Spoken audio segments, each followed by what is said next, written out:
형수님, 저 코인하게 100만 원만 주세요. 돈 벌면 갚을게요. 내일은 김장 좀 해라. 얘야, 이번 달 용돈이 안 들어왔는데 빨리 보내줘. 내일 골프 치러 가는데 돈이 없어. 어쩌다 저의 결혼 생활이 이렇게 되었을까요? 이제는 조금씩 지쳐갑니다. 하지만 더 이상 이렇게 사는 건 저를 갉아먹는 겁니다.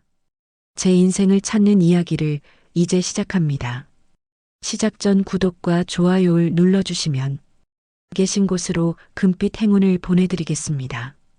새벽 4시 반 서울 강남 음마파크 아파트 44평 주방에는 김장독 10개가 줄지어 놓여 있었습니다.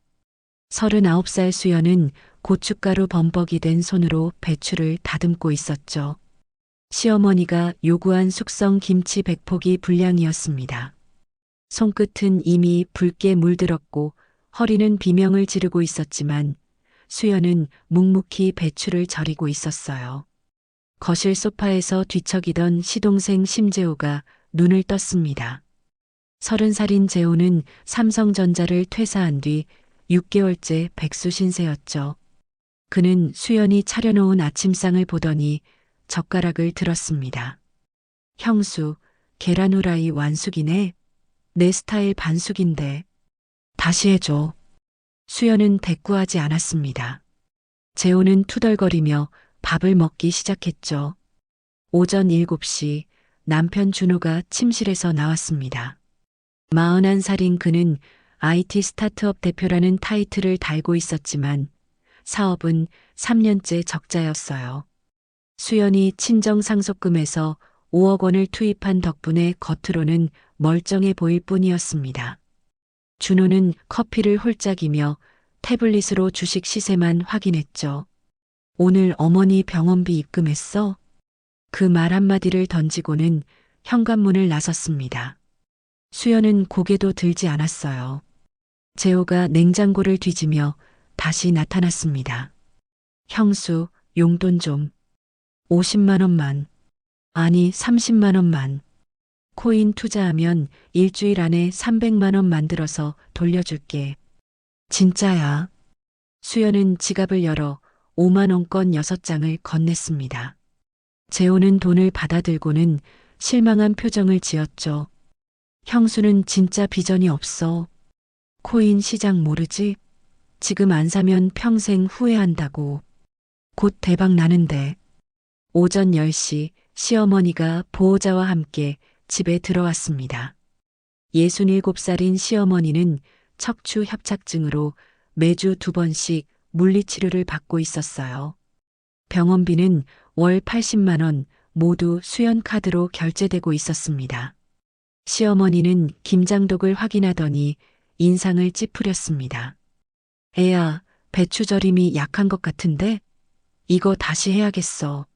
내 친구들 줄 거니까 제대로 해. 수연의 표정은 변하지 않았습니다. 시어머니는 거실 소파에 앉으며 다시 말했죠. 그리고 내 아버님이 이번 주말에 골프 모임 있으시대. 회비 200만 원 오늘 중으로 입금해라. 늦으면 안 된다고 하시더라. 수연은 고개를 끄덕였습니다. 시어머니는 만족한 표정으로 방으로 들어갔어요. 오후 2시 수연은 혼자 병원 영수증을 정리했습니다. 지난 3년간 시댁을 위해 쓴 돈을 계산하니 머리가 어지러웠죠. 남편 사업 자금 5억 원, 시어머니 병원비 2,880만 원, 시아버지 골프 회원권 유지비 1,200만 원, 시동생 생활비 명목 1,440만 원. 벌써 6억에 가까운 돈을 시댁에서 사용했어요. 수연은 자신의 통장을 켰습니다. 비상금 통장 잔액은 240만 원, 오늘 시아버지 골프 회비를 내면 40만 원만 남게 됩니다. 수연은 조용히 이체 버튼을 눌렀어요. 그때 휴대폰에 카카오톡 알림이 떴습니다. 대학 동창 강미영 변호사였죠. 수연아, 이번 주 목요일 시간 돼? 밥 먹자. 수연은 짧게 답했습니다. 응. 저녁 8시 준호가 귀가했습니다. 그의 옷에서 낯선 향수 냄새가 났어요. 수연은 한 번도 뿌려본 적 없는 향수였습니다. 수연은 알아챘지만 아무 말도 하지 않았죠. 재호가 거실에서 게임을 하며 소리쳤습니다. 형, 오늘 저녁 뭐야? 치킨 먹고 싶은데. 준호는 수연을 흘깃보며 무심하게 답했어요. 형수한테 시켜달라고 해. 밤 10시 준호는 베란다로 나갔습니다. 수연은 설거지를 하다가 베란다 쪽에서 들려오는 목소리에 손을 멈췄어요. 준호의 목소리가 평소와 달랐습니다. 부드럽고 다정했죠. 응, 나도 보고 싶어. 조금만 기다려. 곧 정리될 거야. 수연은 베란다 문 앞에 섰습니다. 유리문 너머로 준호의 뒷모습이 보였어요. 그는 누군가와 긴 통화를 하고 있었습니다. 수연은 조용히 침실로 돌아갔죠. 밤 11시 수연은 잠이 오지 않았습니다. 옆에서 준호는 코를 골며 자고 있었어요. 수연은 조심스럽게 일어나 거실로 나왔습니다. 소파에 놓인 준호의 핸드폰이 보였죠. 수연은 망설였지만 핸드폰을 집어들었습니다. 잠금 해제 비밀번호는 알고 있었어요. 준호의 생일이었으니까요. 화면이 켜지자 카카오톡 목록이 보였습니다. 그때 수연의 눈에 낯선 단톡방 이름이 들어왔습니다. 진짜 가족방. 수연은 그 방을 클릭했습니다. 참여자는 7명, 시아버지, 시어머니, 준호, 시누이 둘, 재호, 그리고 준호의 사촌 형까지 있었어요. 수연은 빠져 있었습니다. 대화 내용을 스크롤하던 수연의 손이 멈췄습니다. 시어머니 수연이 돈 없어지면 바로 내보내야지. 그때까지는 잘 관리해. 그래. 지금은 ATM으로 유용하니까. 언니 친정에서 받은 돈 얼마나 남았대요? 준호 아직 좀 있어. 조금만 더 쓰고 정리할게. 재호 형수 진짜 호구네 키읔키읔키읔. 수연은 핸드폰을 내려놓았습니다.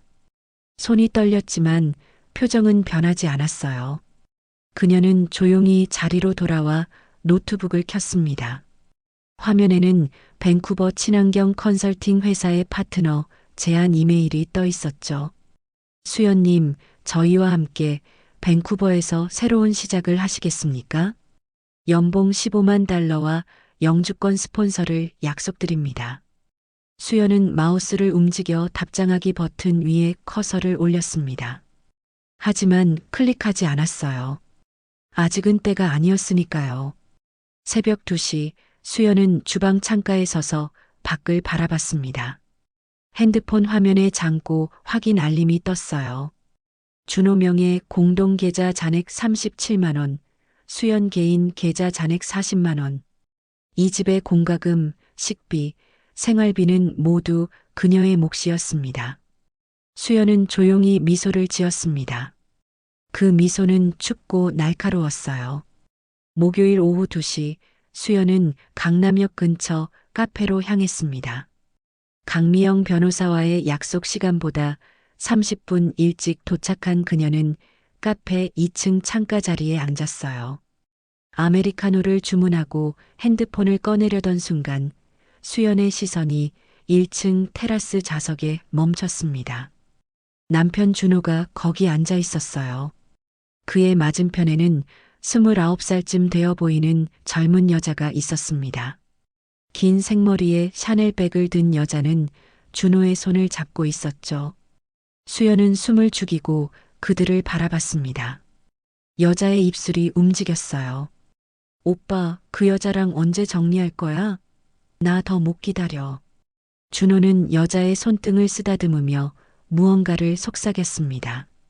수연은 그들의 대화를 정확히 들을 수 없었지만 준호의 표정만으로도 충분히 알 수 있었어요. 그는 저 여자에게 약속을 하고 있었습니다. 이번 주 안에 모든 걸 정리하겠다는 약속을요. 지아라는 이름의 여자는 고개를 끄덕이며 환하게 웃었습니다. 수연은 그 미소를 보며 손에 든 컵을 꽉 쥐었어요. 컵이 조금 흔들렸지만 수연은 표정을 바꾸지 않았습니다. 오후 2시 30분 강미영 변호사가 카페에 들어왔습니다. 수연은 자리에서 일어나 손을 흔들었어요. 미영은 수연의 얼굴을 보자마자 뭔가 심상치 않다는 걸 알아챘습니다. 수연의 입술은 웃고 있었지만 눈은 얼어붙어 있었으니까요. 미영이 수연의 손을 잡으며 괜찮냐고 물었지만 수연은 고개를 저으며 괜찮다고 답했습니다. 하지만 그녀의 목소리는 조금 떨리고 있었어요. 미영은 더 이상 묻지 않고 수연이 말할 때까지 기다렸습니다. 잠시 침묵이 흐른 뒤 수연은 조용히 입을 열었습니다. 미영아, 혹시 이혼 전문 변호사 아는 사람 있어? 미영의 표정이 굳었습니다. 그녀는 수연의 손을 더 세게 잡았죠. 수연은 방금 전 목격한 장면을 담담하게 설명했습니다. 테라스에 앉아있던 준호와 젊은 여자, 그들이 나눈 대화, 그리고 준호가 이번 주 안에 뭔가를 정리하겠다고 약속한 것까지요. 미영은 듣는 내내 주먹을 쥐고 있었습니다. 그녀의 얼굴에는 분노가 가득했어요. 미영은 곧바로 핸드폰을 꺼내 누군가에게 전화를 걸었습니다. 통화는 짧았지만 단호했죠. 30분 뒤 강민철 변호사가 카페에 도착했습니다. 40살쯤 되어 보이는 그는 절제된 미소를 지으며 수연에게 명함을 건넸어요. 미영이 대략적인 상황을 설명했다고 했습니다. 수연은 지난 3년간의 일들을 차분하게 설명했습니다. 5억 원의 친정 상속금, 시댁에 쓴 5억 4,520만 원, 준호의 사업 실패, 그리고 오늘 목격한 불륜 현장까지요. 민철은 노트북을 꺼내 메모하며 고개를 끄덕였습니다. 민철이 질문을 던졌습니다. 증거 확보가 중요하다는 말과 함께 남편 쪽에서 먼저 움직일 가능성이 있는지 물었어요. 수연은 준호와 그 여자의 대화를 떠올렸습니다. 각서를 받아낸다는 말, 이번 주 안에 끝낸다는 말. 수연이 그 내용을 전하자 민철의 눈빛이 날카로워졌습니다. 그는 노트북을 닫고 수연을 똑바로 바라봤어요. 민철은 3년 전에 있었던 비슷한 케이스를 이야기했습니다. 15년간 헌신했던 의뢰인이 남편의 교묘한 각서에 속아 재산 분할 청구권을 포기당한 사건이었죠. 하지만 다행히 법적으로 무효임을 증명했고 오히려 남편의 불법 행위를 역으로 이용해서 전 재산의 70%를 회수했다고 했습니다. 수연은 그 이야기를 들으며 가슴이 두근거렸습니다. 민철은 가방에서 서류 한 장을 꺼냈어요. 그는 수연에게 만약 남편이 각서를 들고 오면 절대 그 자리에서 서명하지 말라고 경고했습니다. 대신 이 서류를 준비해 두라고 했죠. 수연은 서류를 받아들었습니다. 제목은 부부간 합의서였지만 내용을 읽어보니 실제로는 채무 변제 및 강제집행 인락 공증 서류였어요. 수연이 고개를 들어 민철을 바라보자 그는 차갑게 미소 지었습니다. 민철은 이 서류를 법률계의 핵 버튼이라고 불렀습니다. 남편이 수연에게 빌린 5억 원에 대한 채무를 인정하고 변제하지 않을 경우 강제집행을 받아들인다는 내용이라고 설명했어요. 공증까지 받으면 판결문과 동일한 효력이 생긴다고 했습니다. 수연의 눈빛이 흔들렸습니다. 남편이 이 서류에 서명하면 어떻게 되는지 물었죠. 민철은 간단하게 답했습니다. 법원 집행관이 바로 움직일 수 있고 통장 압류, 부동산 압류, 모든 게 재판 없이 가능하다고요. 수연은 서류를 내려다봤습니다. 손이 떨렸지만 그녀는 서류를 가방에 조심스럽게 넣었어요. 민철과 미영은 수연을 격려했습니다. 이제 준비는 끝났으니 남편이 움직이기를 기다리면 된다고 했죠. 그날 저녁 8시 수연이 집에 돌아오자 준호가 거실 소파에 앉아 있었습니다. 그의 옆에는 서류 봉투가 놓여 있었어요. 준호는 수연을 보자마자 자리에 앉으라고 했습니다. 준호는 봉투를 열어 서류를 꺼냈습니다. 그는 새로 시작하자는 말과 함께 서로의 사랑을 증명하는 각서를 준비했다고 말했어요. 수연은 서류를 받아 읽기 시작했습니다. 내용은 간단했습니다. 수연이 준호에 대한 모든 재산 및 상속 청구권을 포기하며 이혼 시 위자료를 청구하지 않는다는 내용이었죠. 준호는 수연의 손을 잡으며 서로 믿자고 서명만 하면 다시 시작할 수 있다고 시부모님도 모두 찬성하셨다고 말했습니다. 수연은 고개를 들어 준호를 바라봤습니다. 그의 눈에는 거짓된 애정이 가득했어요. 수연은 조용히 말했습니다. 당신, 나 화장실 좀 다녀올게. 수연은 일어나 화장실로 갔습니다. 그녀는 가방에서 민철 변호사가 준 서류를 꺼냈어요. 두 서류는 겉모습이 거의 똑같았습니다. 수연은 준호가 준 서류를 가방 깊숙이 넣고 민철의 서류를 들고 거실로 나왔죠. 수연은 준호에게 서명하겠다고 우리 다시 시작하자고 말했습니다. 준호는 환하게 웃으며 펜을 건넸습니다. 수연은 서류 마지막 장을 펼쳤어요. 그리고 조용히 물었습니다. 당신도 서명해야 하지 않냐고요. 준호는 서류를 대충 훑어보더니 고개를 끄덕였습니다. 그는 첫 장의 제목만 확인하고는 마지막 장에 자신의 이름을 적었어요. 수연도 그 옆에 서명했습니다. 준호는 서류를 집어들고 만족스러운 표정을 지었습니다. 이제 새로 시작할 수 있다고 모든 게 잘 될 거라고 말했죠. 수연은 미소를 지었습니다. 그 미소는 차갑고 또렷했어요. 네, 여보. 새로 시작해요. 그날 밤 수연은 민철 변호사에게 문자를 보냈습니다. 서명을 받았다고 공증은 언제 가능한지 물었어요. 민철의 답장은 즉시 왔습니다. 내일 오전 10시에 공증 사무실을 예약해뒀다고 남편 동행이 필수라고 했죠. 수연은 핸드폰을 내려놓고 창밖을 바라봤습니다. 서울의 야경이 차갑게 빛나고 있었어요. 수연의 손에는 아직도 펜이 쥐어져 있었습니다. 그녀는 펜을 내려놓으며 조용히 숨을 내쉬었죠. 준호는 거실에서 맥주를 마시며 텔레비전을 보고 있었습니다. 그는 이미 모든 게 끝났다고 생각하고 있었어요. 수연이 각서에 서명했으니 이제 지아와 새 출발을 할 수 있다고 믿고 있었습니다. 하지만 준호가 서명한 서류는 각서가 아니었습니다.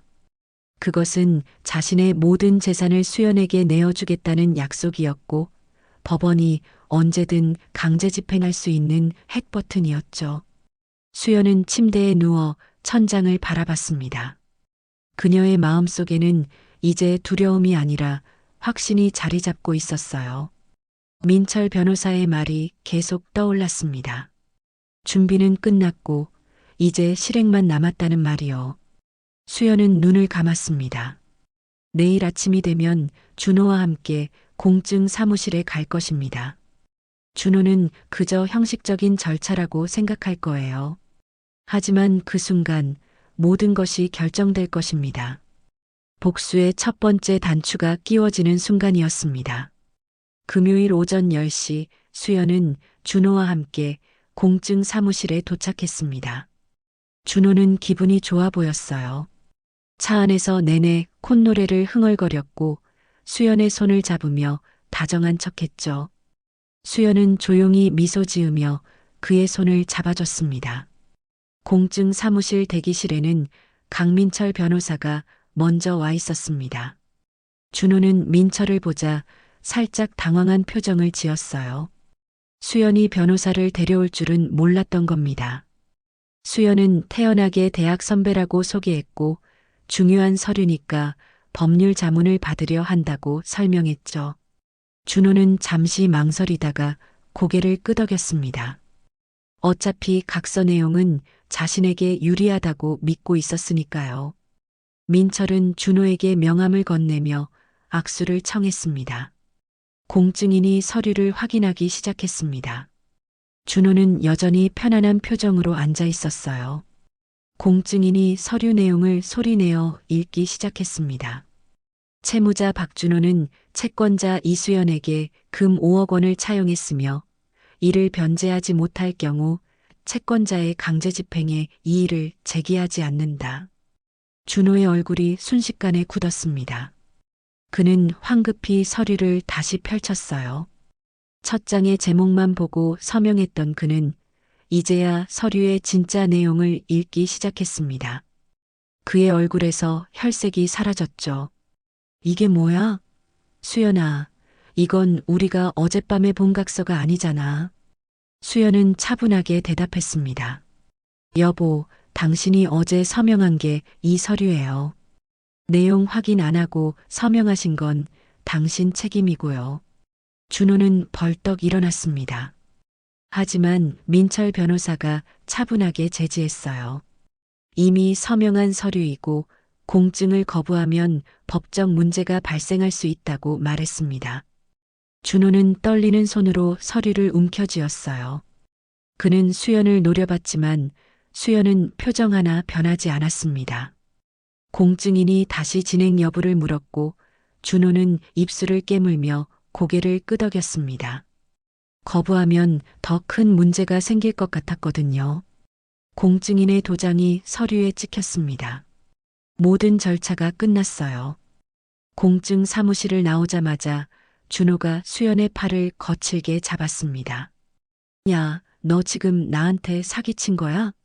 이게 무슨 짓이야? 수연은 준호의 손을 뿌리치며 냉정하게 말했습니다. 사기요? 당신이 지아랑 카페에서 나눈 대화 다 들었어요. 나를 정리하고 위자료 한 푼 안 주려던 거 다 알아요. 준호의 얼굴이 하얗게 질렸습니다. 수연은 5억 원을 제대로 갚으라고 못 갚으면 법원 집행관이 알아서 처리할 거라고 말했어요. 그리고는 돌아서서 걸어갔습니다. 준호는 그 자리에 멍하니 서 있었죠. 그날 오후 수연은 집으로 돌아왔습니다. 준호는 아직 집에 오지 않았어요. 수연은 노트북을 켜고 밴쿠버에서 온 이메일을 다시 열었습니다. 그녀는 더 이상 망설이지 않고 답장을 작성하기 시작했죠. 제안을 수락하겠다는 내용이었습니다. 이주 시기는 2개월 후로 가능한지 물었어요. 답장을 보내고 나자 가슴이 뛰었습니다. 탈출구가 열린 겁니다. 수연은 창밖을 바라보며 깊게 숨을 들이쉬었어요. 서울의 회색 하늘이 그녀를 내려다보고 있었습니다. 저녁 8시 시어머니에게서 전화가 걸려왔습니다. 수연은 핸드폰을 바라보다가 전화를 받았어요. 시어머니는 준호에게 들었다며 소리를 질렀습니다. 무슨 짓을 한 거냐고 당장 그 서류를 취소하라고요. 수연은 차분하게 법적으로 유효한 서류라서 취소는 불가능하다고 말했습니다. 시어머니의 목소리가 더욱 높아졌어요. 못된 년이라며 욕설을 쏟아냈습니다. 시댁에 얼마나 신세를 졌는데 이럴 수 있냐고 시어머니 병원비와 시아버지 골프 회비를 다 자기들이 써준 거라고 주장했죠. 수연은 웃음이 나왔습니다. 제 돈으로 다 해드린 건데 어머님이 써주셨다고요? 영수증 다 있어요. 필요하시면 보내드릴까요? 시어머니는 말문이 막혔습니다. 수연은 전화를 끊었어요. 핸드폰이 다시 울렸지만 수연은 받지 않았습니다.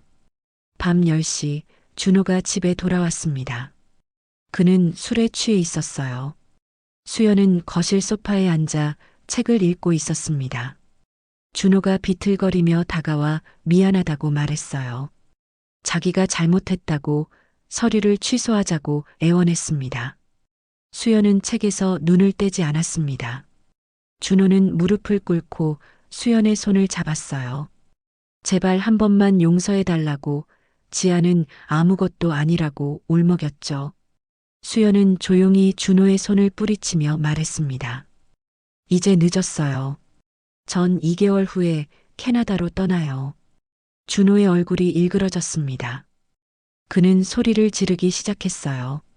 끝까지 가보자는 거냐고 가만 안 두겠다고 협박했습니다. 수연은 일어나 침실로 들어갔어요. 문을 잠그고 나자 준호가 문을 두드리기 시작했죠. 다음 날 토요일 오전 수연은 집을 나섰습니다. 준호는 소파에서 자고 있었어요. 그때 재호가 화장실에서 나왔습니다. 그는 머리를 극적이며 수연에게 어디 가는지 물었어요. 수연은 냉장고에 있으니 알아서 먹으라고 짧게 대답했습니다. 재호는 수연의 차가운 말투를 듣고 눈치를 챘어요. 형수, 형이랑 싸웠어요? 어젯밤에 소리 지르던데. 수연은 현관문 손잡이를 잡으며 돌아봤습니다. 재호 씨, 앞으로 용돈 못 드려요. 제가 곧 이 집 떠나거든요. 재호는 당황한 표를 지었습니다. 형수가 왜 떠나는지 물었지만 수연은 대답하지 않고 문을 열었어요. 재호는 뭔가 심상치 않다는 걸 느꼈습니다. 그날 밤 수연은 집에 돌아와 저녁 준비를 했습니다. 준호는 서재에 틀어박혀 있었어요. 수연은 조용히 밥을 차렸습니다. 저녁 식사는 침묵 속에서 이루어졌어요. 재호는 눈치를 보며 밥만 먹었고 준호는 수저를 들었다 놨다를 반복했죠. 식사 후 수연은 설거지를 했습니다. 재호가 슬그머니 다가왔어요. 형이 요즘 회사 일도 안 하고 맨날 집에만 있다고 혹시 회사가 망한 건 아닌지 물었습니다. 수연은 재호를 바라봤어요. 재호는 순진한 얼굴로 형수가 형한테 돈을 빌려준 게 맞냐고 물었습니다. 네, 맞아요. 재호는 눈을 동그랗게 떴습니다. 헐, 5억이요? 형이 그걸 언제 갚아요? 수연은 재호의 어깨를 가볍게 두드렸습니다. 재호 씨도 이제 취업 준비를 하라고 여기 오래 있으면 안 된다고 조언했어요. 재호는 멋쩍게 웃으며 형수가 진짜 어디 가는 건지 궁금해했지만 수연은 대답하지 않고 침실로 들어갔습니다.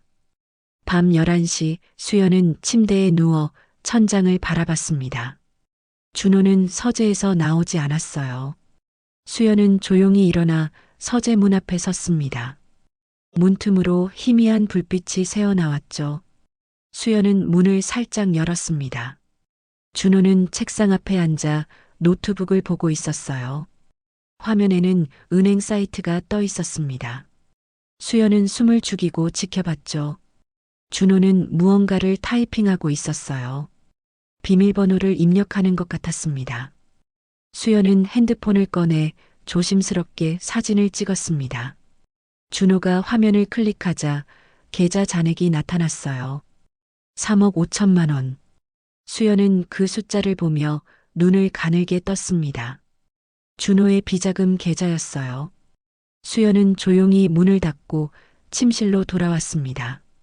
그녀는 핸드폰 사진을 확인했어요.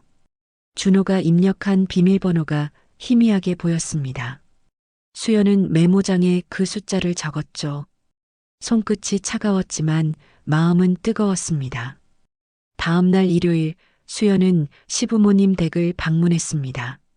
시어머니는 수연을 보자마자 얼굴을 붉히며 나가라고 소리쳤어요.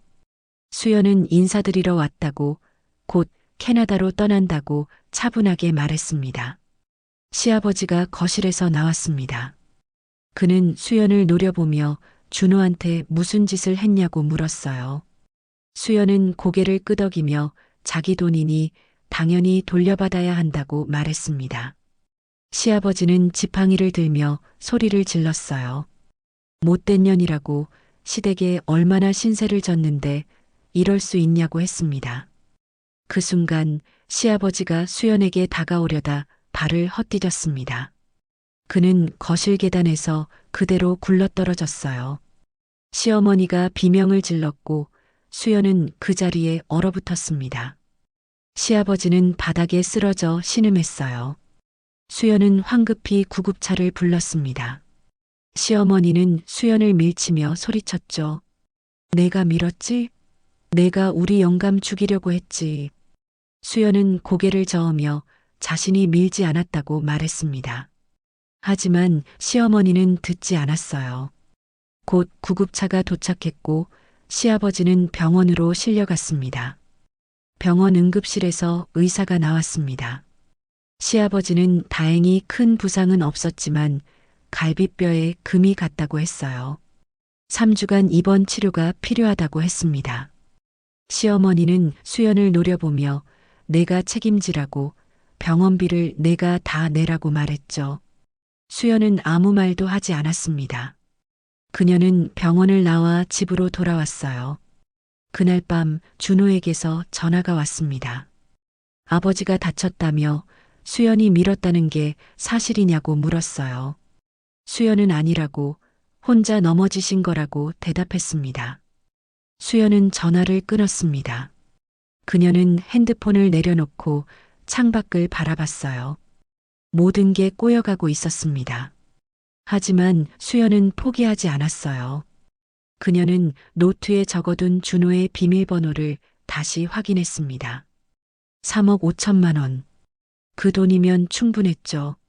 수연은 조용히 미소 지었습니다. 그 미소는 차갑고 섬뜩했어요. 그녀는 병실 문을 열며 마지막으로 말했습니다. 모두 건강하세요. 곧 연락드릴게요. 수연은 병실을 나와 복도를 걸었습니다. 그녀의 발걸음은 가벼웠어요. 엘리베이터를 타고 1층으로 내려가는 동안 수연은 핸드폰을 꺼냈습니다. 민철 변호사에게 문자를 보냈죠. 이혼 서류 확보했습니다. 강제 집행 준비해 주세요. 민철의 답장은 즉시 왔습니다. 알겠습니다. 이번 주 금요일 새벽에 시작합니다. 수연은 핸드폰을 내려놓고 병원 밖으로 나왔습니다. 서울의 차가운 바람이 그녀의 얼굴을 스쳤어요. 수연은 하늘을 올려다봤습니다. 구름 사이로 햇살이 비치고 있었죠. 복수의 방아쇠가 당겨졌습니다. 목요일 밤 10시 수연은 집에서 짐을 정리하고 있었습니다. 캐나다행 비행기 티켓은 이미 예약했어요. 출국일은 금요일 밤 11시, 이제 24시간도 남지 않았습니다. 거실에서 준호의 목소리가 들려왔습니다. 수연은 짐을 정리하던 손을 멈추고 귀를 기울였어요. 준호는 누군가와 통화하고 있었습니다. 목소리 톤이 평소와 달랐죠. 부드럽고 들뜬 목소리였습니다. 수연은 침실 문을 살짝 열었습니다. 준호는 베란다에 서서 핸드폰을 귀에 대고 있었어요. 수연은 소리 없이 복도로 나와 거실 모퉁이에 몸을 숨겼습니다. 응, 지아야. 이혼 서류 다 끝났어. 제주도? 당연히 가야지. 음마파크는 수연이 명의라 못 건드리지만 다른 거 정리하면 돈 생겨. 준호의 목소리가 들렸습니다. 수연은 숨을 죽이고 들었어요. 준호는 환하게 웃으며 내일 모레면 수연이 캐나다로 떠나니 완전히 끝이라고, 드디어 자유라고 말했습니다. 수연은 주먹을 쥐었습니다. 그 웃음소리를 들으며 침실로 돌아왔어요. 그녀의 얼굴은 차갑게 굳어 있었습니다. 수연은 침대에 앉아 핸드폰을 꺼냈습니다. 민철 변호사에게 문자를 보냈어요. 내일 새벽 집행을 예정대로 진행해 달라고요. 답장은 즉시 왔습니다. 금요일 새벽 6시에 시작한다는 내용이었어요. 수연은 핸드폰을 내려놓고 창밖을 바라봤습니다. 서울의 밤하늘은 어두웠어요. 별 하나 보이지 않았습니다. 밤 11시 30분, 준호가 침실로 들어왔습니다. 그는 기분 좋은 표정으로 침대에 누웠어요. 수연은 책을 읽는 척하며 준호를 흘깃봤습니다. 준호는 금방 코를 골기 시작했죠. 수연은 30분을 기다렸습니다. 준호의 코 고는 소리가 규칙적으로 들렸어요. 수연은 조용히 침대에서 일어나 거실로 나갔습니다. 소파에 준호의 핸드폰이 놓여 있었어요. 수연은 핸드폰을 집어들었습니다. 잠금 해제 비밀번호는 이미 알고 있었죠. 화면이 켜지자 수연은 은행 앱을 열었습니다. 며칠 전에 메모해둔 비밀번호를 입력했어요. 계좌 화면이 나타났습니다. 잔액 3억 5천만 원. 수연은 거래 내역 버튼을 눌렀어요. 화면에 지난 3년간의 거래 내역이 주르륵 펼쳐졌습니다. 수연은 내역을 하나씩 읽기 시작했습니다. 입금 내역을 보니 대부분 준호의 회사법인 계좌에서 이체된 돈이었어요. 금액도 일정했습니다. 매달 1,000만 원씩 3년 동안 꾸준히 입금되어 있었죠. 수연은 눈을 가늘게 떴습니다. 이건 개인 돈이 아니었어요. 준호가 회사법인 자금을 빼돌린 겁니다. 횡령이었죠. 수연은 화면을 캡처하기 시작했습니다. 모든 거래 내역을 사진으로 찍었어요. 그때 침실에서 소리가 들렸습니다. 수연은 황급히 핸드폰을 원래 자리에 놓고 부엌으로 향했어요. 냉장고를 열고 물을 꺼내는 척했습니다. 준호가 거실로 나와 뭐 하냐고 물었습니다. 수연은 물잔을 들어 보이며 목이 말라서라고 대답했어요. 준호는 고개를 끄덕이고 다시 침실로 들어갔습니다. 수연은 물을 마시며 가슴을 쓸어내렸어요. 손이 떨리고 있었습니다. 다음 날 금요일 오전 10시 수연은 카페에서 민철 변호사를 만났습니다. 그녀는 어젯밤에 찍은 사진들을 민철에게 보여줬어요. 민철은 사진을 하나하나 확인하며 고개를 끄덕였습니다. 민철이 말했습니다. 이건 명백한 횡령이라고, 법인 자금을 개인 계좌로 빼돌린 거라고 설명했어요. 이 증거면 충분하다고 했습니다. 수연은 그럼 자신이 이 돈을 회수하는 건 문제 없는 거냐고 물었죠. 민철은 고개를 끄덕였습니다. 남편이 수연에게 빌린 5억 원을 갚지 않았으니 강제집행으로 회수하는 건 합법이라고 했어요. 게다가 이 비자금은 횡령 자금이니까 오히려 남편 쪽이 범죄자라고 덧붙였습니다. 수연은 안도의 한숨을 쉬었습니다. 민철은 오늘 저녁 6시에 강제집행이 시작된다고, 남편 계좌 전부가 압류되고 은마파크 아파트도 가압류 신청이 들어간다고 알려줬어요. 수연은 고개를 끄덕이며 자신이 선택한 길이라고 조용히 말했습니다. 오후 2시 수연은 집으로 돌아왔습니다. 준호는 집에 없었어요. 수연은 마지막 짐을 챙기기 시작했습니다. 여권, 통장, 중요 서류들을 가방에 넣었죠. 초인종이 울렸습니다. 수연은 문을 열었어요. 재호가 서 있었습니다. 그는 멋쩍게 웃으며 손을 흔들었어요. 형수님, 저도 이제 집 나갈 거예요. 형수님이 오라요. 수연은 재호를 거실로 들어오게 했습니다. 재호는 소파에 앉으며 취업 준비를 시작하려 한다고 말했어요. 그는 진지한 표정으로 형이 잘못한 거라고, 자신은 형수 편이라고 말했습니다. 수연은 재호의 어깨를 가볍게 두드렸습니다. 재호에게 잘 될 거라고, 힘내라고 격려했어요. 재호는 고개를 끄덕이며 일어났습니다. 형수도 캐나다 가서 잘 지내라고, 형수는 좋은 사람이라고 말했죠. 재호는 현관으로 향하다가 돌아서서 말했어요. 참, 형이 오늘 저녁에 지아랑 고급 레스토랑 간대요. 조심하세요. 수연은 재호에게 고맙다고 말했습니다. 재호가 나간 뒤 수연은 핸드폰을 꺼냈습니다. 민철에게 문자를 보냈어요. 남편이 오늘 저녁 7시에 강남 레스토랑에서 카드 결제를 시도할 거라고 알렸습니다. 민철은 완벽한 타이밍이라고 답장했어요.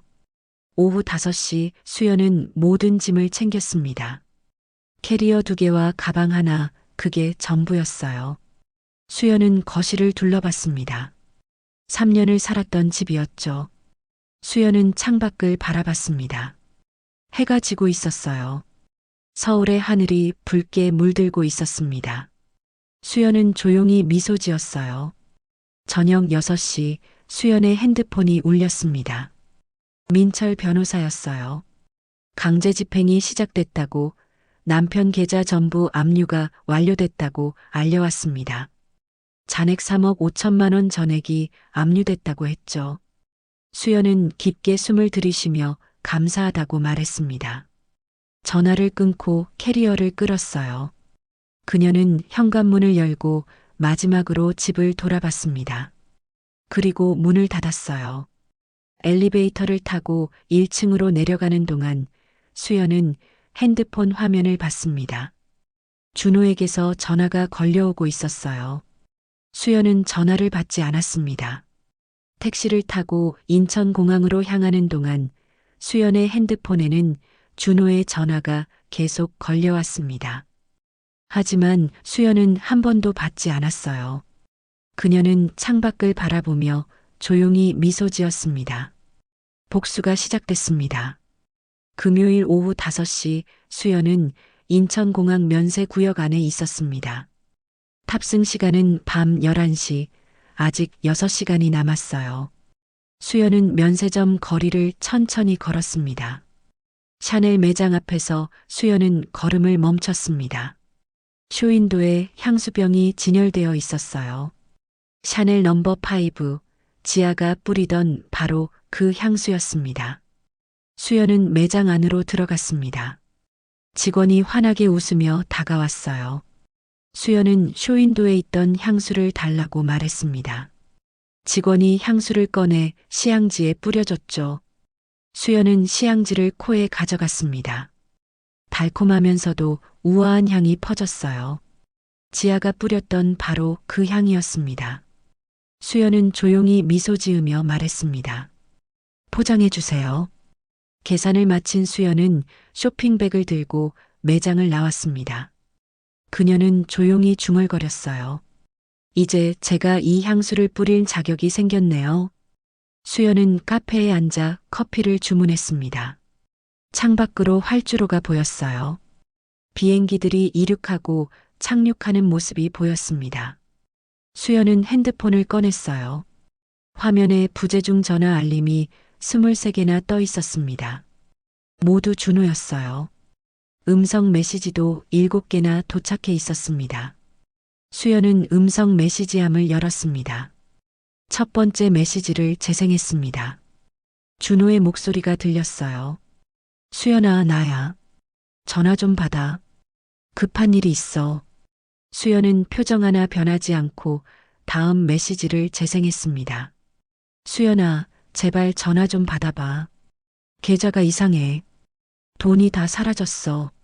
세 번째 메시지였습니다. 수연아, 내가 뭘 한 거야?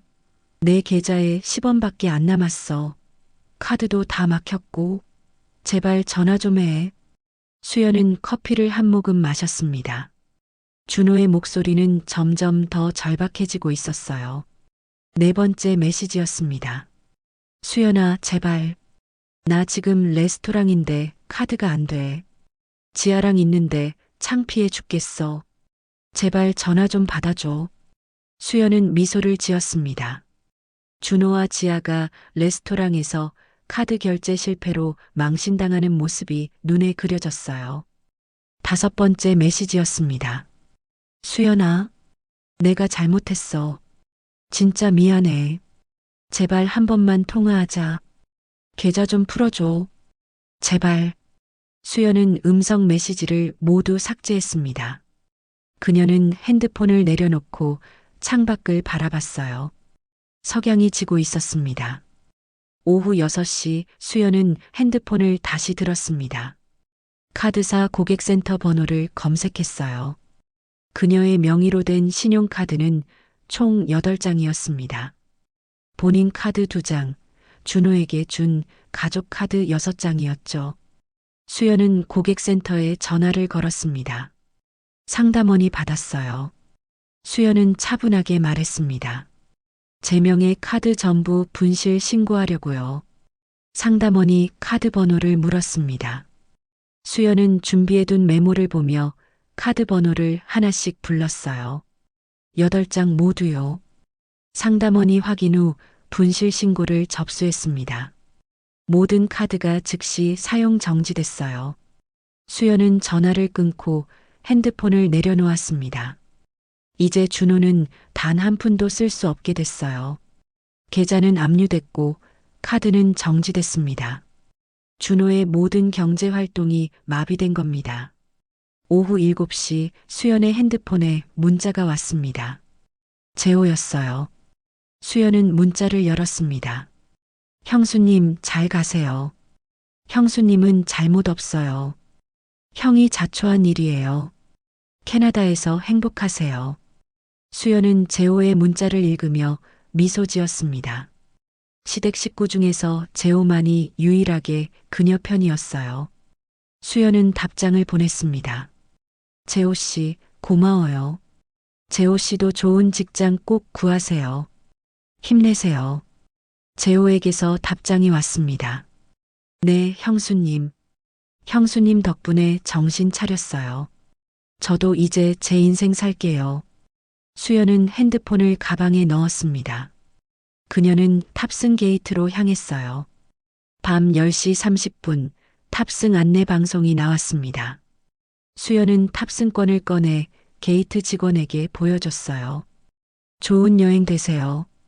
게이트를 통과한 수연은 탑승교를 걸어 비행기로 향했습니다.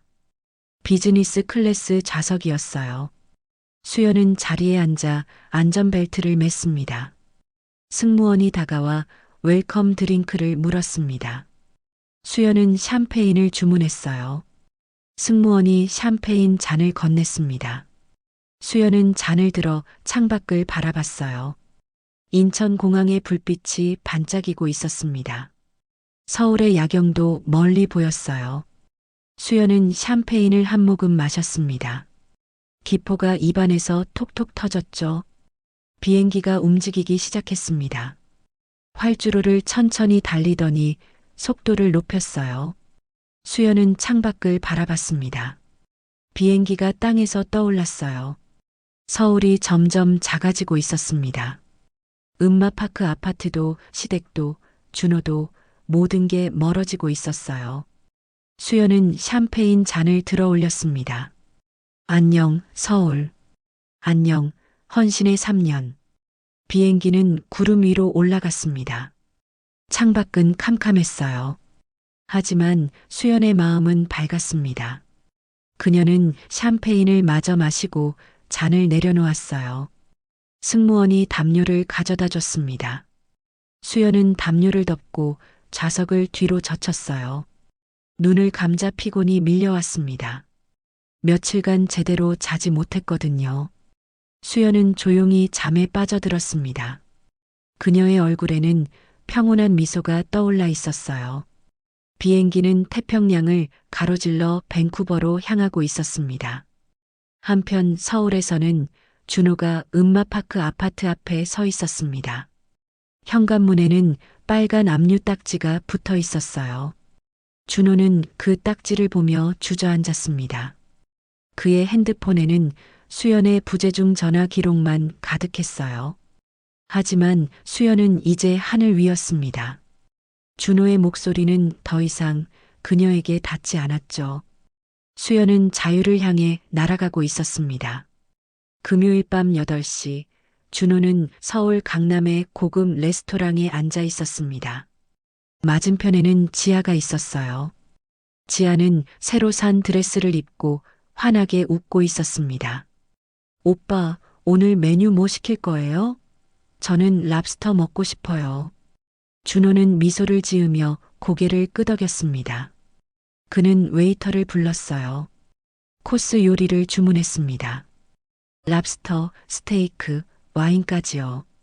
총 70만 원이 넘는 메뉴였습니다. 지아는 기뻐하며 준호의 손을 잡았습니다. 오빠, 정말 고마워요. 오빠랑 이혼 끝나니까 진짜 좋아요. 준호는 웃으며 지아의 손을 쓰다듬었습니다. 그는 이제 자유라고 생각했어요. 수연과의 이혼도 끝났고 새 출발을 할 수 있다고 믿었습니다. 식사가 시작됐습니다. 지아는 랍스터를 맛있게 먹으며 계속 웃었어요. 준호도 스테이크를 자르며 기분 좋게 대화를 나눴습니다. 두 사람은 제주도 여행 계획을 세웠죠. 밤 9시 30분 식사가 끝났습니다. 웨이터가 계산서를 가져왔어요. 준호는 신용카드를 꺼내 건넸습니다. 웨이터가 카드를 들고 갔다가 다시 돌아왔습니다. 손님, 죄송하지만 이 카드가 결제가 안 되네요. 준호는 당황했습니다. 그는 다른 카드를 꺼냈어요. 웨이터가 다시 시도했지만 같은 결과였습니다.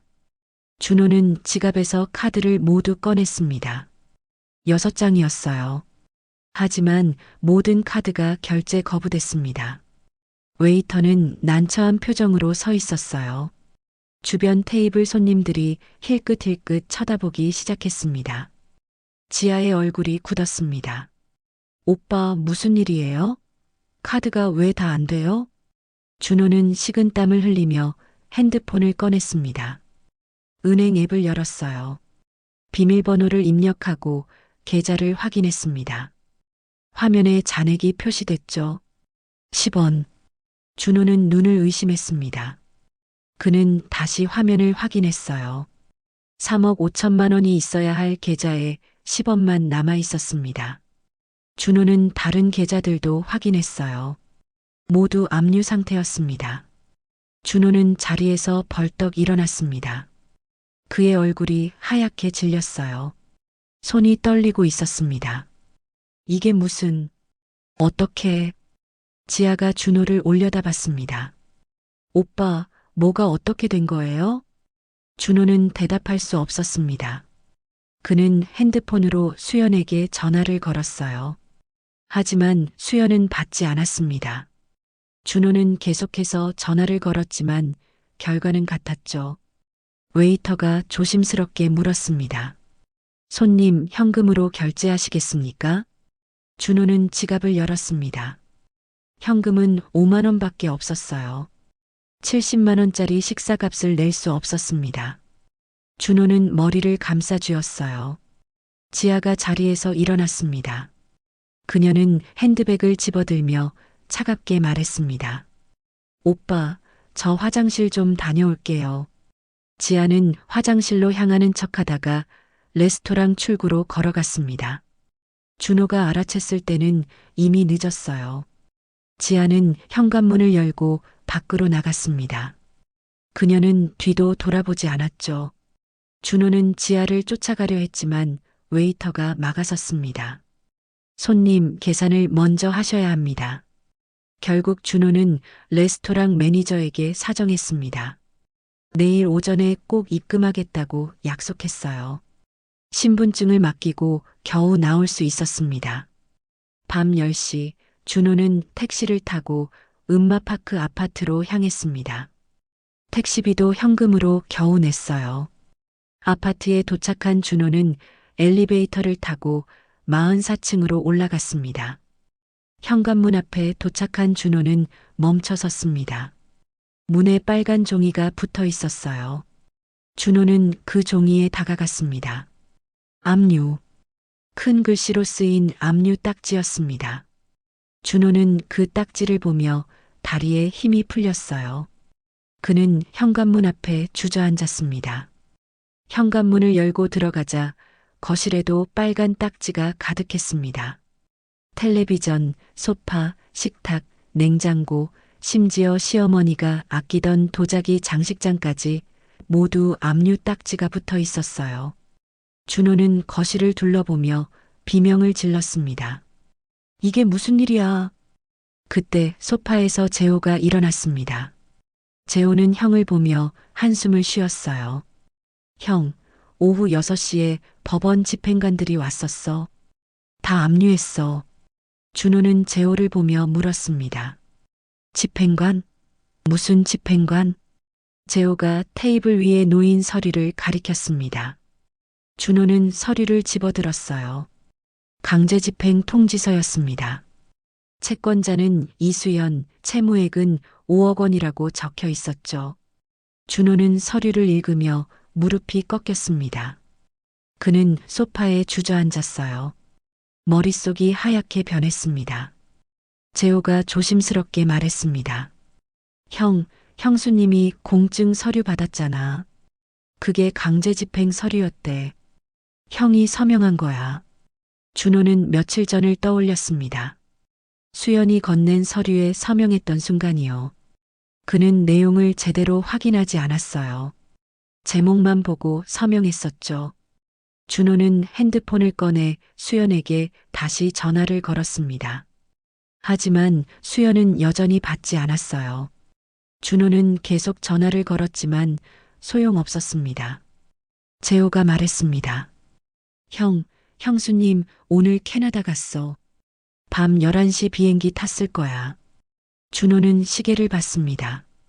밤 10시 50분, 수연은 이미 하늘 위였습니다. 준호는 핸드폰을 바닥에 내던졌어요. 핸드폰이 바닥에 부딪혀 액정이 깨졌습니다. 준호는 소파에 쓰러져 머리를 감싸쥐었습니다. 그는 비명을 질렀어요. 수연아, 이게 무슨 짓이야? 하지만 아무도 대답하지 않았습니다. 재호는 조용히 자리에서 일어나 자기 방으로 들어갔어요. 준호는 혼자 거실에 남았습니다. 압류 딱지가 붙은 텔레비전, 소파, 식탁이 그를 둘러싸고 있었습니다. 준호는 그 속에서 무너져 내렸어요. 지옥이 시작됐습니다. 토요일 오전 8시, 준호는 소파에서 잠에서 깼습니다. 눈을 뜨자 거실 천장이 보였어요. 몸은 무겁고 머리는 지끈거렸습니다. 어젯밤 일이 꿈이었으면 좋겠다고 생각했죠. 하지만 현실이었습니다. 거실 곳곳에 붙은 빨간 압류 딱지가 그것을 증명하고 있었어요. 준호는 몸을 일으켜 세우며 신음했습니다. 주방으로 가려던 준호는 냉장고에도 압류 딱지가 붙어 있는 것을 봤습니다. 그는 냉장고 문을 열었어요. 안에는 음식이 거의 없었습니다. 물과 김치, 그리고 오래된 반찬 몇 개뿐이었죠. 준호는 물을 꺼내 마셨습니다. 목이 타들어가는 것 같았어요. 그는 거실로 돌아와 테이블 위에 서류를 다시 펼쳤습니다. 강제집행 통지서, 압류 목록, 법원 명령서가 가득했죠. 현관문이 열리는 소리가 들렸습니다. 준호는 고개를 들었어요. 시어머니가 들어오고 있었습니다. 시어머니는 거실을 보자마자 비명을 질렀어요. 이게 무슨 일이야? 우리 집이 왜 이 모양이야? 시어머니는 압류 딱지를 하나씩 뜯으려 했습니다. 하지만 딱지는 쉽게 떨어지지 않았어요. 시어머니는 준호를 돌아보며 소리쳤습니다. 준호야, 내가 뭘 한 거야? 왜 우리 집에 압류 딱지가 붙었어? 준호는 고개를 숙였습니다. 그는 입을 열 수 없었어요. 시어머니는 도자기 장식장으로 달려갔습니다. 그녀가 평생 모은 도자기들이 있는 곳이었죠. 장식장에도 압류 딱지가 붙어 있었습니다. 시어머니는 그 딱지를 보며 주저앉았어요. 내 도자기들, 내가 30년 동안 모은 건데. 시어머니는 울기 시작했습니다. 준호는 어머니를 보며 죄책감에 휩싸였어요. 하지만 어떻게 해야 할지 몰랐습니다. 그때 현관문이 다시 열렸습니다. 시아버지가 들어왔어요. 병원에서 퇴원한 뒤 며칠 만에 집에 온 거였습니다. 시아버지는 거실을 보자 멈춰 섰어요. 이게 대체 무슨... 시아버지는 압류 딱지들을 보며 얼굴이 붉어졌습니다. 그는 준호에게 다가와 소리쳤어요. 준호, 내가 뭘 한 거야? 우리 집이 왜 이렇게 됐어? 준호는 고개를 들지 못했습니다. 시아버지는 테이블 위에 서류를 집어들었어요. 강제집행 통지서를 읽더니 얼굴이 창백해졌습니다. 채권자 이수연? 수연이가 이걸 한 거야? 5억이라고? 준호는 고개를 끄덕였습니다.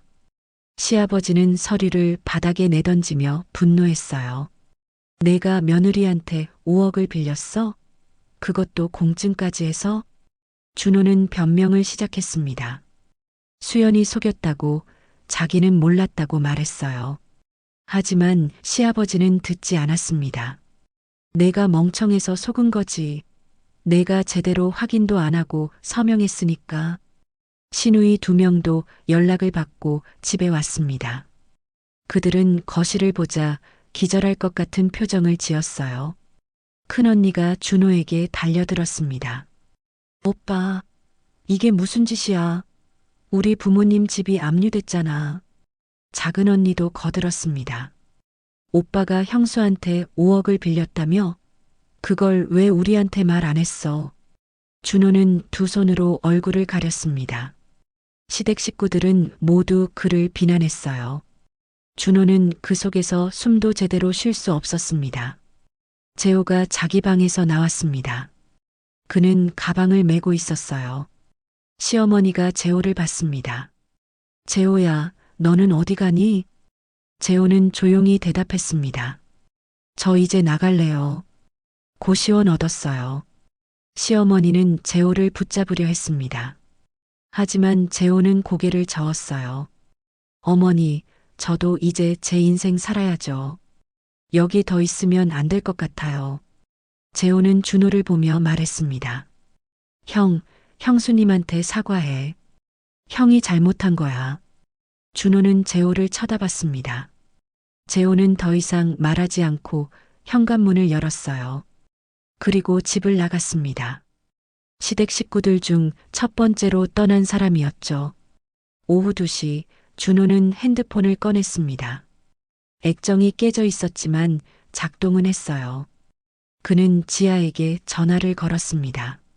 전화벨이 울렸지만 지아는 받지 않았어요. 준호는 계속 전화를 걸었습니다. 10번째 전화에서 지아가 받았어요. 왜 전화해요? 지아의 목소리는 차갑고 짜증스러웠습니다. 준호는 어제 일을 사과했어요. 지아는 웃었습니다. 사과요? 오빠, 이제 빈털털이잖아요. 저는 빈털털이랑은 안 만나요. 준호는 당황했습니다. 지아야, 우리 제주도 가기로 했잖아. 조금만 기다려줘. 내가 돈 마련할게. 지아는 차갑게 말했습니다. 오빠, 저 이미 다른 사람 만나요. 강남에 건물 있는 사람이요. 오빠보다 훨씬 나아요. 준호는 말문이 막혔습니다. 지아는 계속 말했어요. 어제 레스토랑에서 오빤 끝이라는 걸 알았어요. 계좌에 10원밖에 없는 사람이랑 뭘 하겠어요? 준호가 뭔가 말하려 했지만 지아는 전화를 끊었습니다. 그리고 곧바로 번호를 차단했어요. 준호는 다시 전화를 걸었지만 연결되지 않았습니다. 준호는 핸드폰을 바닥에 던졌습니다. 이미 깨진 핸드폰이 더 산산조각 났어요. 준호는 소파에 쓰러져 울기 시작했습니다. 저녁 6시 법원 집행관들이 다시 왔습니다. 그들은 아파트 경매 절차를 설명했어요. 3개월 후에 경매가 진행된다고 했습니다. 그때까지 이 집에서 살 수 있지만 경매가 끝나면 나가야 한다고요. 시아버지는 집행관들에게 항의했습니다.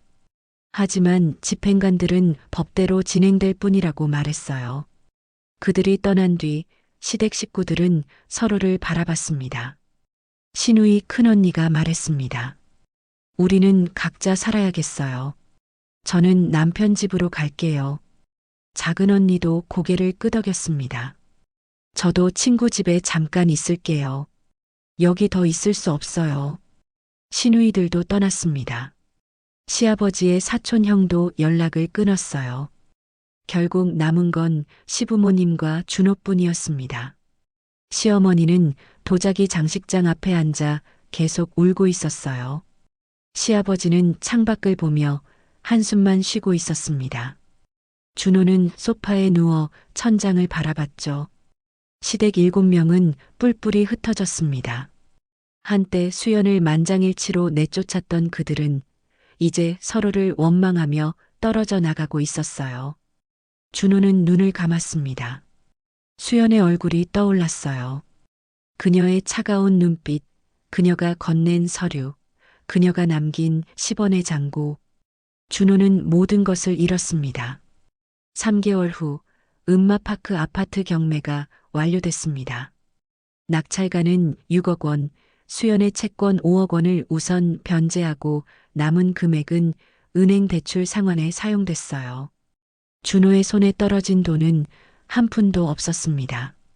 경매 낙찰 일주일 후 새 주인이 입주한다는 통보가 왔습니다. 준호와 시부모님은 짐을 싸야 했어요. 하지만 갈 곳이 없었습니다. 시아버지는 고향 친구에게 연락했습니다. 경상도 시골에 빈집이 하나 있다고 했어요. 낡고 허름한 폐가였지만 선택의 여지가 없었습니다. 시부모님은 그곳으로 가기로 했죠. 이사날 아침, 준호는 부모님을 도왔습니다. 시어머니는 도자기 장식장 앞에서 한참을 서 있었어요. 압류됐던 도자기들은 이미 경매로 넘어간 뒤였습니다. 빈 장식장만 남아 있었죠. 30년 동안 모은 건데 하나도 못 가져가네. 시어머니는 눈물을 닦으며 중얼거렸습니다. 시아버지는 아무 말 없이 짐을 들었어요. 그의 얼굴에는 분노와 좌절이 가득했습니다. 다 내 며느리 때문이야. 수연이 그년이 우리 인생을 망쳤어. 준호는 아버지의 말에 고개를 숙였습니다. 하지만 마음속으로는 알고 있었어요. 수연이 아니라 자신이 모든 것을 망쳤다는 것을요. 시부모님은 경상도로 떠났습니다. 준호는 그들을 버스 터미널까지 바래다 줬어요. 시어머니는 마지막까지 수연을 욕했지만 시아버지는 한마디도 하지 않았습니다. 그는 그저 지친 얼굴로 버스에 올랐죠. 버스가 떠나는 것을 본 준호는 터미널 벤치에 앉았습니다. 그에게도 갈 곳이 없었어요. 친구들은 모두 연락을 끊었습니다. 회사도 이미 파산했고요. 준호는 핸드폰으로 신우이 큰언니에게 전화를 걸었습니다. 한참 만에 큰언니가 받았어요. 오빠 왜? 목소리는 차갑고 짜증스러웠습니다. 준호는 조심스럽게 물었어요. 누나, 나 며칠만 집에 있어도 될까? 갈 곳이 없어서. 큰언니는 즉시 거절했습니다. 안 돼. 우리 남편이 싫어해. 오빠 때문에 우리까지 망할 뻔했잖아. 준호는 작은 언니에게도 전화했습니다. 하지만 결과는 같았어요. 작은 언니는 오빠 때문에 친구들한테 창피를 당했다며 화를 냈습니다. 오빠 다시는 연락하지 마. 우리 부모님도 오빠 때문에 시골로 쫓겨났잖아. 시누이들은 모두 준호와의 연락을 끊었습니다. 시아버지의 사촌 형도 전화를 받지 않았어요. 재호는 이미 석 달 전에 연락이 끊긴 상태였습니다. 준호는 홀로 남았습니다. 그는 친구의 고시원에 일주일만 있게 해달라고 부탁했어요. 친구는 마지못해 허락했습니다. 하지만 일주일 후 친구도 준호를 내쫓았죠. 준호야, 미안한데 넌 나가야겠어. 내가 있으면 나까지 우울해져. 준호는 고시원을 나왔습니다. 그는 찜질방에서 하루를 보냈어요. 2,000원짜리 입장료를 내고 들어가 잠을 잤습니다. 다음 날은 PC방에서 밤을 새웠죠. 한 달이 지났습니다. 준호는 일용직 일자리를 구했어요. 건설 현장에서 하루 8만 원을 받는 일이었습니다. 하지만 체력이 달려 일주일도 버티지 못했어요. 준호는 점점 초라해졌습니다. 옷은 더러워졌고 머리는 떡진 채였어요. 그는 노숙자 쉼터로 향했습니다. 쉼터에서 밥을 얻어먹고 잠을 잤죠. 쉼터 상담사가 준호에게 물었습니다. 가족은 없으세요? 준호는 고개를 저었습니다. 다 떠났어요. 저 혼자예요. 상담사는 안타까운 표정을 지었습니다. 준호는 쉼터 침대에 누워 천장을 바라봤어요. 3년 전이 떠올랐습니다. 음마파크 아파트에서 살던 때 수연이 차려준 아침, 식사, 편안했던 일상들이요. 하지만 이제 모든 것이 사라졌습니다. 준호는 눈을 감았어요. 수연의 얼굴이 떠올랐습니다. 그녀의 차가운 눈빛이 아직도 생생했죠. 한편 경상도 시골 폐가에서 시부모님은 힘들게 지내고 있었습니다. 폐가는 난방도 제대로 되지 않았어요. 겨울이 다가오면서 추위가 심해졌습니다. 시아버지는 마을 이장에게 일자리를 부탁했습니다. 하지만 70살이 넘은 노인에게 줄 일은 없었어요. 시아버지는 국민연금으로 겨우 생활했습니다. 시어머니는 매일 텔레비전만 봤습니다. 낡은 브라운관 텔레비전이었어요. 그녀는 홈쇼핑 채널을 보며 도자기 제품이 나오면 눈물을 흘렸습니다. 내 도자기들 다 어디로 갔을까? 시아버지는 아내를 보며 한숨만 쉬었습니다. 두 사람은 거의 대화를 하지 않았어요. 각자 방 한쪽 구석에 앉아 시간을 보냈습니다. 어느 날 시어머니가 시아버지에게 물었습니다. 여보, 우리 아들한테 연락해 볼까? 시아버지는 고개를 저었습니다. 저놈이 우리를 이 꼴로 만들었는데 무슨 연락을 해? 시어머니는 더 이상 말하지 않았습니다. 두 사람은 다시 침묵 속으로 빠져들었어요. 신우이 큰언니는 남편과 싸움이 잦아졌습니다. 남편은 처가 문제 때문에 스트레스를 받는다고 불평했어요. 큰언니는 친정 이야기만 나오면 남편의 눈치를 봐야 했습니다. 작은언니는 친구들과의 관계가 멀어졌습니다. 친구들은 작은언니 오빠가 사기꾼이라는 소문을 들었어요. 작은언니는 모임에 나가지 못했습니다. 사촌형은 일찍이 연락을 끊고 나몰라라 했습니다. 그는 다른 친척들에게도 준혼의 가족 이야기를 하지 말라고 당부했어요. 재호만이 유일하게 독립에 성공했습니다. 그는 고시원에서 취업 공부를 하며 면접을 봤어요. 석 달 만에 중소기업에 취직했습니다. 재호는 시댁 식구들과 완전히 연락을 끊었죠. 시댁 7명은 완전히 뿔뿔이 흩어졌습니다. 그들은 서로를 원망하며 각자의 삶을 살아가고 있었어요. 한때 만장일치로 수연을 내쫓았던 그들은 이제 서로에게도 등을 돌린 채였습니다. 준호는 노숙자 쉼터 침대에 누워 생각했습니다. 수연이 남긴 10원의 잔고가 떠올랐어요. 그 10원이 정말로 자신의 남은 인생이 된 것 같았습니다. 그는 눈물을 흘렸습니다. 하지만 아무도 그의 눈물을 닦아주지 않았어요. 수연은 다운타운 사무실 창가에 서 있었습니다. 창밖으로 밴쿠버 항구가 보였어요. 요트들이 한가롭게 떠 있었고 갈매기들이 하늘을 날고 있었습니다. 수연은 커피잔을 들고 그 풍경을 바라봤죠. 3개월 전 밴쿠버에 도착한 수연은 친환경 인테리어 컨설팅 회사에서 파트너로 일하기 시작했습니다. 회사는 북미 전역에서 친환경 건축 프로젝트를 진행하고 있었어요. 수연의 역할은 한국과 아시아 시장 개척이었습니다. 첫 달은 정신없이 바빴습니다. 새로운 환경에 적응하고 업무를 파악하고 팀원들과 관계를 쌓아야 했어요. 하지만 수연은 일에 몰두하면서 과거를 잊을 수 있었습니다. 두 번째 달부터 성과가 나오기 시작했습니다. 수연은 서울의 대형 건설사와 친환경 인테리어 프로젝트 계약을 성사시켰어요. 계약 규모는 10억 원, 회사 역사상 최대 규모였습니다. 사장이 수연을 불렀습니다. 캐나다인 사장 제임스는 환하게 웃으며 악수를 청했어요. 수연 정말 대단해요. 이렇게 빨리 큰 계약을 따올 줄 몰랐어요. 수연은 미소를 지으며 악수에 응했습니다. 제임스는 수연에게 보너스와 함께 지분 3%를 추가로 제안했어요. 수연은 감사하다고 답했습니다. 세 번째 달 수연은 밴쿠버 다운타운에 콘도를 구입했습니다. 바다가 보이는 20층 콘도였어요. 가격은 80만 캐나다 달러, 하나로 약 7억 원이었습니다. 수연은 현금으로 계약금을 지불했죠. 이사날 수연은 텅 빈 거실에 섰습니다. 창밖으로 태평양이 펼쳐져 있었어요.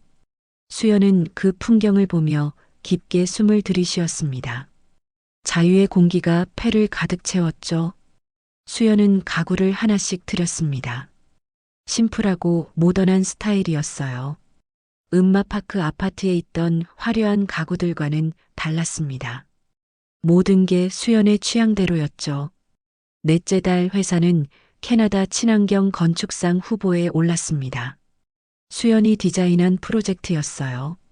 심사위원들은 한국적 미감과 서양 친환경 기술의 조화를 높이 평가했습니다.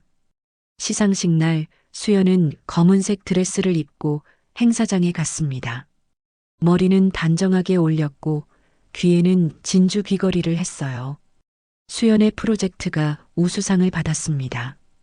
제임스가 무대에 올라가 상을 받았고 수연도 함께 무대에 섰어요. 박수가 쏟아졌습니다. 수연은 관객들을 보며 미소 지었죠. 5번째 달 수연은 밴쿠버 한인의 모임에 참석했습니다. 거기서 출판사 편집자를 만났어요. 편집자는 수연의 이야기에 관심을 보였습니다. 수연 씨 이야기가 정말 흥미로워요. 책으로 써보시는 게 어때요? 수연은 처음엔 망설였습니다. 하지만 편집자는 계속 권유했어요. 많은 사람들이 수연과 비슷한 상황에 있을 거라고, 그들에게 용기를 줄 수 있을 거라고 말했습니다. 수연은 집에 돌아와 생각했습니다. 그리고 노트북을 켰어요. 첫 문장을 쓰기 시작했습니다. 나는 3년 동안 헌신했다. 하지만 헌신짝처럼 버려졌다. 글은 술술 나왔습니다. 수연은 밤새 타이핑했어요. 준호와의 결혼, 시댁에서의 3년, 5억 원의 투자, 배신과 불륜, 그리고 복수의 과정을요. 6번째 달 수연은 원고를 완성했습니다. 300페이지 분량이었어요. 제목은 10원 잔고의 자유로 정했습니다. 편집자는 원고를 읽고 감탄했습니다. 수연 씨, 이거 정말 대박 날 것 같아요. 바로 출간 준비할게요. 2달 후 책이 출간됐습니다. 한인 커뮤니티에서 먼저 입소문이 났어요. 일주일 만에 초판 2,000부가 완판됐습니다. 출판사는 재판을 찍었죠. 책은 캐나다 한인 사회를 넘어 미국 한인 사회로 퍼져나갔습니다. 한국어 커뮤니티 사이트에서 화제가 됐어요. 독자들은 수연의 이야기에 공감했습니다. 저도 비슷한 상황이었어요. 이 책 읽고 용기를 얻었습니다. 헌신은 헌신짝이 되지 않도록 조심해야 해요. 명언이네요. 댓글들이 쏟아졌습니다. 수연은 독자들의 반응을 보며 뿌듯함을 느꼈어요. 자신의 경험이 다른 사람들에게 도움이 되고 있었습니다. 1년 후 책은 북미 한인 베스트셀러가 됐습니다. 판매 부수 5만 부를 돌파했어요. 한국 출판사에서도 연락이 왔습니다. 한국어판 출간을 제안했죠. 수연은 고민했습니다. 한국에 출간하면 준호와 시댁 식구들이 알게 될 거예요. 하지만 수연은 두렵지 애만했습니다. 오히려 당당했죠. 출간하세요. 제 이야기를 한국 독자들에게도 들려주고 싶어요. 한국어판이 출간됐습니다. 책은 한국에서도 화제가 됐어요. 온라인 서점 베스트셀러 10위 안에 들었습니다. 방송국에서 인터뷰 요청이 왔지만 수연은 모두 거절했어요. 저는 밴쿠버에서 조용히 지내고 싶어요. 수연은 이제 작가이자 컨설턴트로 바쁜 날들을 보내고 있었습니다. 회사 일은 계속 잘 풀렸어요. 아시아 시장 매출이 전년 대비 300% 증가했습니다. 어느 토요일 오후 수연은 집 발코니에 앉아 커피를 마시고 있었습니다. 태평양에서 불어오는 바람이 상쾌했어요. 갈매기들이 날아다니고 있었습니다. 수연의 핸드폰이 울렸습니다. 한국 번호였어요. 낯선 번호였지만 수연은 받았습니다. 여보세요? 상대방은 기자였습니다. 한국의 한 방송국 다큐멘터리 팀이었어요. 수연의 책을 바탕으로 프로그램을 만들고 싶다고 했습니다. 수연은 정중히 거절했습니다. 제 이야기는 책으로 충분해요. 방송은 원하지 않습니다. 전화를 끊은 수연은 다시 커피를 마셨습니다. 그녀는 창밖을 바라봤어요. 밴쿠버의 하늘은 맑고 푸르렀습니다. 수연은 조용히 미소 지었습니다. 이제 그녀는 진짜 자유로웠어요. 헌신짝이 아니라 자신의 가치를 아는 사람으로 살고 있었습니다. 10원의 잔고가 아니라 무한한 가능성의 삶을 살고 있었죠. 1년 6개월 후 밴쿠버. 수연은 밴쿠버 컨벤션 센터 강연장 무대에 서 있었습니다. 청중석에는 300명이 넘는 사람들이 앉아 있었어요. 대부분 여성들이었습니다. 그들은 수연의 책을 읽고 강연을 듣기 위해 온 사람들이었죠. 수연은 검은색 재킷에 흰색 블라우스를 입고 있었습니다. 머리는 어깨까지 내려오도록 기른 상태였어요. 자신감 넘치는 미소를 짓고 있었습니다. 안녕하세요, 이수연입니다. 박수가 터져 나왔습니다. 수연은 청중들을 바라보며 천천히 이야기를 시작했어요. 여러분, 제 책 10원 잔고의 자유를 읽어주셔서 감사합니다. 오늘은 제가 어떻게 여기까지 왔는지, 그리고 여러분께 꼭 전하고 싶은 이야기를 나누려고 합니다. 수연은 화면에 슬라이드를 띄웠습니다. 3년 전 음마파크 아파트 사진이었어요. 화려하고 넓은 아파트였습니다. 저는 3년 동안 이 집에서 살았습니다. 남편과 시댁을 위해 5억 4,520만 원을 썼어요. 제 친정 상속금 전부였습니다. 청중들이 숨을 죽였습니다. 수연은 계속 말했어요. 하지만 그들은 저를 ATM으로만 봤어요. 헌신은 당연한 것이고 감사는 없었습니다. 제가 쓴 돈은 그들이 써준 돈이 됐죠. 다음 슬라이드가 넘어갔습니다. 병실 사진이었어요. 시댁 식구 7명이 모여서 저를 내쫓기로 만장일치 결정을 내렸습니다. 위자료 10원도 없이 나가라고 했어요. 그 순간 저는 깨달았습니다. 제가 그들에게 10원짜리 가치밖에 안 된다는 것을요. 청중석에서 탄식이 흘러나왔습니다. 수연은 미소를 지으며 말을 이었어요. 하지만 저는 당하고만 있지 않았습니다. 법적으로 준비했고 제 권리를 찾았어요. 그리고 그들이 제게 준 10원을 그대로 돌려줬습니다. 화면에 계좌 잔액 10원이 표시됐습니다. 청중들이 웃음을 터뜨렸어요. 수연도 함께 웃었습니다. 지금 그들이 어떻게 살고 있는지 여러분께 말씀드릴게요. 수연은 조사한 내용을 공유했습니다. 개인정보는 가렸지만 상황은 전했어요. 시부모님은 시골 폐가에서 힘들게 지내고 있고 준호는 노숙자 쉼터를 전전하고 있다고요. 시누이들은 서로 연락을 끊었고 7명은 완전히 뿔뿔이 흩어졌다고 했습니다. 저는 복수를 원했던 게 아닙니다. 단지 제가 받을 권리가 있는 것을 찾았을 뿐이에요. 그들이 스스로 무너진 겁니다. 청중들이 고개를 끄덕였습니다. 수연은 마지막 슬라이드를 띄웠어요. 밴쿠버 바다 풍경이었습니다. 저는 이제 여기서 자유롭게 살고 있습니다. 제가 원하는 일을 하고 제 가치를 인정받으며 행복하게 지내고 있어요. 수연은 청중들을 천천히 둘러봤습니다. 많은 여성들이 눈물을 닦고 있었어요. 여러분께 꼭 말씀드리고 싶은 게 있습니다. 헌신은 아름다운 겁니다. 하지만 자신을 지키지 못하는 헌신은 헌신짝이 될 뿐이에요. 청중석이 조용해졌습니다. 수연의 목소리가 강연장에 울려 퍼졌어요. 여러분, 자신의 가치를 아세요. 누군가가 여러분을 10원짜리로 취급한다면 그 사람 곁을 떠나세요. 여러분은 10원이 아닙니다. 여러분은 무한한 가치를 가진 사람입니다. 박수가 쏟아졌습니다. 청중들이 일어서서 박수를 쳤어요. 수연은 미소를 지으며 인사했습니다. 때로는 용기 있는 선택이 가장 큰 미덕입니다. 10년의 고통보다 10원의 자유가 소중해요. 진정한 여러분의 삶을 사세요. 강연이 끝난 후 수연은 청중들과 사인회를 가졌습니다. 많은 사람들이 줄을 섰어요. 그들은 수연에게 감사 인사를 전했습니다. 한 중년 여성이 수연 앞에 섰습니다.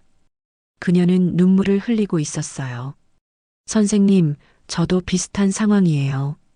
20년 동안 헌신했는데 남편이 바람을 피웠어요. 책 읽고 용기를 얻었습니다. 이혼 준비 중이에요. 수연은 그녀의 손을 잡았습니다. 잘하셨어요. 당신은 혼자가 아니에요. 힘내세요. 여성은 고개를 끄덕이며 고맙다고 말했습니다. 수연은 그녀의 책에 사인을 해줬어요. 사인회가 끝나고 수연은 호텔로 돌아왔습니다. 그녀는 발코니에 나가 밤하늘을 바라봤어요. 밴쿠버의 야경이 반짝이고 있었습니다. 수연의 핸드폰에 메시지가 왔습니다. 재호였어요. 1년 만에 온 메시지였습니다. 형수님, 저 이번에 대기업으로 이직했어요. 형수님 덕분에 정신 차렸습니다. 감사해요. 수연은 미소를 지으며 답장을 보냈습니다. 축하해요, 재호 씨. 잘 될 거예요. 수연은 핸드폰을 내려놓고 다시 하늘을 올려다봤습니다. 별들이 반짝이고 있었어요. 한국에서는 준호가 쉼터 침대에 누워 있었습니다. 그는 핸드폰으로 수연의 책 기사를 보고 있었어요. 베스트셀러 작가가 된 수연의 사진이 실려 있었습니다. 준호는 사진 속 수연을 보며 눈물을 흘렸습니다. 그녀는 행복해 보였어요. 자신감 넘치는 미소를 짓고 있었습니다. 준호는 핸드폰을 끄고 눈을 감았어요. 미안해, 수연아. 하지만 그의 사과는 이미 늦었습니다. 수연은 이미 너무 멀리 가 있었어요. 밴쿠버 발코니에서 수연은 조용히 중얼거렸습니다. 이제 진짜 자유예요. 바람이 그녀의 머리카락을 살랑거렸습니다. 수연은 눈을 감고 심호흡을 했어요. 가슴이 시원하게 뚫리는 기분이었습니다. 헌신짝이 아닌 진짜 자유를 찾은 수연의 이야기는 이렇게 끝이 났습니다. 아니, 사실은 끝이 아니었어요. 새로운 시작이었죠.